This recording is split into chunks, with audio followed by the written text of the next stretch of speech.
বললেন আমরা আন্তর্জাতিক অনেক স্বীকৃতি পেয়েছি। হ্যাঁ, আমরা অসংখ্য স্বীকৃতি পেয়েছি, কিন্তু আপনি এটি কেন বলছেন না যে ট্রান্সপারেন্সি ইন্টারন্যাশনাল 2021 সালে বলেছে দক্ষিণ এশিয়ার সবচেয়ে দুর্নীতিগ্রস্ত দেশ বাংলাদেশ। তারা বলেছে অন্তত আফগানিস্তানের পিছনে বাংলাদেশ রয়েছে, নেপাল, ভুটান এদের চেয়েও বাংলাদেশ বেশি দুর্নীতিগ্রস্ত দেশ। আপনি কেন এটি বলছেন না? বিগত 15 বছর ধরে আপনার দেশ থেকে যে পরিমাণ অর্থ পাচার হয়েছে তা দিয়ে আপনার দেশে 2 বছরের বাজেট দেওয়া যেত।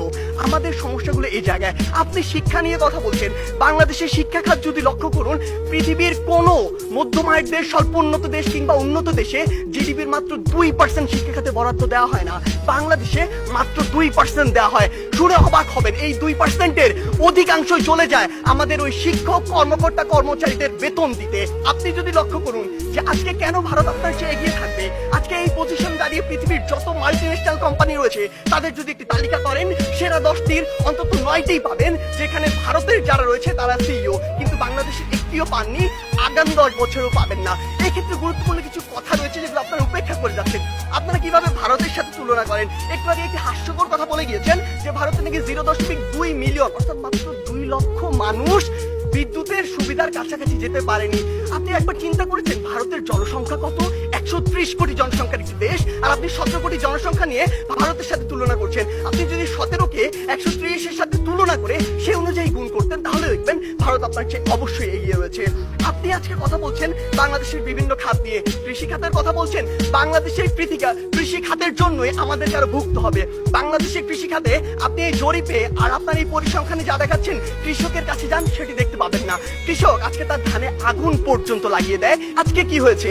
আজকে হয়েছে যে পুরো বাংলাদেশের যে হাসপাতালের যে সিস্টেম, স্বাস্থ্য খাত, এটি 8 থেকে 10টি কোম্পানির হাতে, মানুষের হাতে জিম্মি রয়েছে।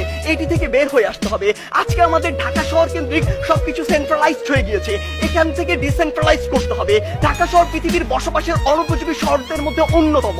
এই অন্যতম হওয়ার যে কারণটি, এই অন্যতম কারণটি হচ্ছে এটি। আমাদেরকে এই জায়গাগুলোতে কাজ করতে হবে। আপনি ডেল্টা প্লেনের কথা বলছেন, আপনি প্যারিস চুক্তির কথা বলছেন। এই প্যারিস চুক্তি থেকে যেমনটি ট্রাম্প করেছিল, যখন ইচ্ছা তাদের স্বার্থ থাকবে না, বের হয়ে যাবে। আপনাকে আপনাদের নিজের স্বার্থ দেখতে হবে। আপনি দেখবেন ওই কার্টাগোনা প্রোটোকল চালু হয়েছিল ঠিকই, যুক্তরাষ্ট্র মনে করেছে যে পরিমাণ কার্বন নিঃসরণের লিমিট দেওয়া হয়েছে সেটা তার পক্ষে মানা সম্ভব না, সে বের হয়ে গিয়েছে। তারা সেইটুকুই লক্ষ্য করবে। তাই মাননীয় বিচারক মন্ডলী, আমরা বিশ্বাস করি বাংলাদেশ অবশ্যই সফলতম একদিন রাষ্ট্র হবে, সেটি আমরা স্বপ্ন দেখি, কিন্তু 21শ শতাব্দীর মধ্যে এটি সম্ভব নয়। যখন আমাদের সামনে ভারত রয়েছে, সম্ভব হবে যদি আমরা যে সীমাবদ্ধ ক্ষেত্রগুলো দেখেছি সেগুলোতে কাজ করতে পারি।